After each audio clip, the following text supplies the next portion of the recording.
we got the squeak. Go get it.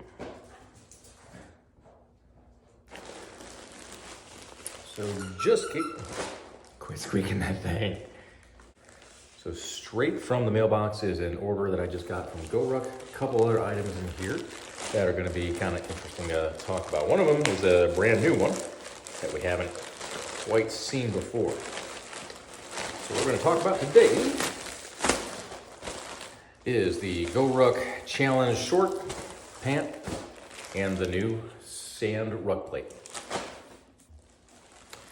As far as GORUCK's apparel goes, I would say I've had the best luck with their bottom wear, the pants, all this tough, dry material kind of stuff. This is their Coyote Tan. The pair that I had a couple years back was definitely several shades lighter, so this is definitely more in keeping with the Coyote Tan that they come out with in the last couple years. The shorts are the Indestructible Challenge shorts, so that's going to have the addition of the cargo pocket on the sides right here. And now that I've joined the 40 and up club, cargo pockets, they're practical. I don't care what they look like. I'm cool with it. So the tough dry material is awesome for active wear. The durability is very, very surprising. So I've taken the pants through tough challenges, basics, and they hold up very, very well. I've never actually torn one or shown any appreciable wear on it. I'm only getting new ones because I'm shrinking, thank you intermittent fasting and kettlebells, which is good, but also bad because this shit's expensive. But this would be their charcoal variant, and this is the new Coyote Tan. Yeah, the tough dry is awesome. Only things with it, if you haven't used this material before, is it's not supposed to be thrown into the dryer because there is some kind of DWR coating that they have on there. It's pretty minimal as far as like a DWR goes. I mean, you see some slight repellency when it's new, but it's far from being something that's like waterproof, not like rain jacket proof, maybe just a little bit. But where it really shines is how light this material is, especially for like the weight to strength ratio. This stuff is actually incredibly strong and super, super comfortable. I go with the lightweight stuff because I'm out here in the desert, and it works very, very well in the hot temperatures. And if you're doing those events during the nighttime, you're probably moving so much where it won't matter anyway. The ability for it to dry when either fully submerged or just sweat is phenomenal. You snap your fingers and the stuff dries out. So other than just pure rucking and doing the events, it makes it a very, very good material to actually travel with, especially the shorts come in handy. So kind of the thought process here is the shorts for things like the City Ruck Challenge or any of the non-PT kind of events and travel and whatever. But the pants definitely going to be for more of the challenges like the basic and up. Having done a tough in shorts before, still have some of the scars on my knees to prove that. So having some kind of barrier between your skin and the rocks is going to be a good way to go. Next portion is a newer product that they just came out with. This would be the Sand Ruck Plate. So this is the 15 pounder. It comes in two different sizes, 10 and 15. This one is going to be very similar to that sand jerry can that I have over there, in that we have one zippered opening, which then goes into a Velcro type closure, which is where we're going to fill up the actual sand itself. Just like all their sandbags, the Velcro is pretty stout and tough to make out probably with this lighting. But just like the sand jerry can, once you pop this open, there will be 3 separate channels to fill in the sand. So I'm gonna fill it up and we'll kind of see where this plugs in and kind of what I was thinking with it. All right, we're all loaded up. So if you've never filled one of this kind of design that they have before, don't expect it to be the fastest process in the world. As far as tips, 2 buckets, one with the sand, one to actually have this in as you're transferring that sand over, because we're dealing with a very small opening. Depending on your scooper and you're trying to get all 3 channels kind of filled up equally, it's gonna get everywhere.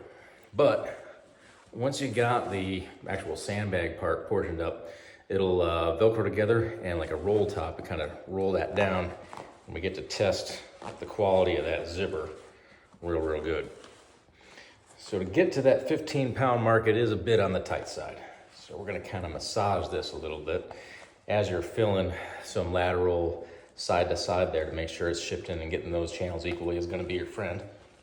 And there we go, all filled up. To compare this to GORUCK's plates, this would be the 30-pound, used to call it the expert plate. Now it's maybe just the rucker plate. It's not the long one, so it's the other one, that. Now, holding these two bad boys up side by side, you can see that there is a slight height difference in the 15-pounder, and there is a little bit extra thickness. So on the website, when I ordered it, I was kind of thinking that this was gonna end up being like the same size and footprint as the 45-pound long plate, which is this guy. So we are off by a little bit.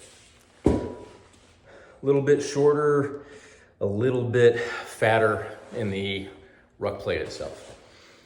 So what is this thing good for? Well, for one, that's a super cheap ruck plate. You don't have to worry really about it rusting, maybe just the zipper and things like that. So a cheap option.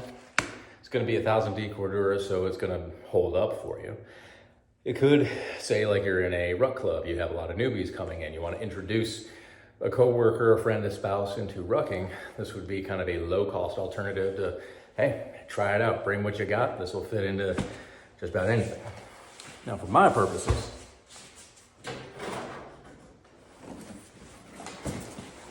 what I found from doing the 5K rucking event that I did a little while back is that they had kind of an odd weight requirement. 38-pound minimum. So the standard 30-pound plate in here, plus the weight of the bag, only got me to about 34 pounds, so short a few. So I used a water bladder, partially filled to make the weight. Now with these ruckers, in the 4.0s and beyond, they have omitted that nice little plate pocket that they used to have in here, which I think back in the day, most of us kind of shoved that water bladder in here and secured it. So that way you'd have no side to side sway and that water bladder was secure. That's gone now, especially to accommodate the dual plate pocket. Now having the 30-pounder up front, because that's the size it was meant to fit in, would mean sometimes, especially as you're running, there could be a slight little tacoing effect here with that back panel. You mitigate it a bit by having that water bladder there, but partially full and only suspended from up here, it does kind of move laterally. You kind of notice a little extra right there. So for that particular event, being 5K, wasn't really planning on drinking water during that. So what I just needed was a little bit of weight, something that I could dial up or dial down as need be. And we'll test it now. Is this gonna fit in the long plate pocket like I said it's supposed to? It's gonna be a tight fit. But it does. So we have, with it bottomed out, about that much room to spare in that plate pocket. And that's taken up a fair amount for the 30-pounder that's supposed to fit in front of it. So let's see. A little massaging. Whisper nice things to it. Here we go. All right. So that is with that 15-pounder and the 30-pound plate in both pockets. So the advantage that I can see, what I'm intending, is that when I do an event that has kind of a odd weight requirement, I can just use that sand ruck plate to kind of dial it into exactly where I need it. I have a little bit of that space taken up from that larger plate pocket to kind of keep everything balanced. So other than that, it's pretty simple. A little bit dimensionally different than I thought it was gonna be, but it's gonna do the job. The handles are a nice touch. So to wrap up show and tell for the day, the sand ruck plate, hey, that's actually a pretty neat little tool. Kind of surprised we didn't really end up with this sooner. The 10 pounders they advertise as being able to fit into weight vests. I could definitely see that being an attractive option. I already have a weight vest with the GORUCK Echo plates. I think that shape is probably going to be a little bit more friendly in the weight vest realm, but definitely a good option. The Tough Dry in their challenge pants is awesome. You're gonna be living that swish life though. This is gonna make noise. So I haven't gone the route of trying out the simple pants and trying to make it like tactical leisure pants or anything like that. Like it's gonna swish. This is an athletic pant. Everybody's gonna see it. But for just getting on the plane, traveling, doing something active, doing GORUCK stuff, these are pretty kick-ass. So I'm pretty happy about that. Other than that, it's about 900 degrees in the desert right now in this garage, so Jasper and I are gonna sign off. Yep, we're living that swish life.